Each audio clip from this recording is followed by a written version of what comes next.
எனக்கு மட்டும் அன்றைக்கி ஒரு நாள் 150 200 ஃபோன். இன்றைக்கி அழிஞ்சிருமா அந்த அளவுக்கு. ஆமாம். 22ஆம் தேதி அப்படியே ஆப்போசிட் ஜனங்க நிர்விசாரம். ஏன்னா ஒரு பெரிய பயத்துலேருந்து அவங்க என்ன ஆயிருக்காங்க, விடுதலை ஆகி இதெல்லாம் ஒரு போலியான விஷயம் அப்படின்னு அவங்க வந்து முடிவெடுத்தாங்க. ஆனால் போலி இல்லை, தள்ளி தான் போயிருக்கு.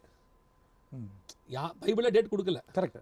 உலக அழிவு என்பது நிச்சயம். ஒரு நாள் இந்த உலகம் கண்டிப்பாக அழியும். அழிவை நோக்கி தான் போயிட்டு இருக்கு. பைபிளில் போட்டிருக்கு. ஆனால் ஜனங்க அன்னைக்கு நடக்கும்னு நினச்சிக்கிட்டு அவங்க டிசைட் பண்ணிட்டாங்க. ஆனால் அன்னைக்கு நடக்கலன்னு அவங்க அடுத்து என்ன ஆயிட்டாங்க, இது இன்னொரு நாள் நடக்கும் அப்படின்னு இல்லை. அவங்க இதெல்லாம் பொய், இதெல்லாம் நடக்காது அப்படின்னு ஒரு நிர்விசானம். அடுத்து இப்போ வைரஸ் வந்த உடனே நீங்கள் என்ன நடந்திருக்குன்றீங்க, ஜனங்கள்லாம் பயங்கரமான ப்ரேயர், பயங்கர ஒரு வேக்கப். இந்த வேக்சின் மட்டும் வரட்டும், எப்படி ரியாக்ட் ஆகுறாங்க நீங்கள் பாருங்க. ஓகே, இதை 2 ஆங்கிள் நீங்கள் எடுக்கணும். சரி, கர்த்தரை இப்படி அனுமதிக்கிறாரு.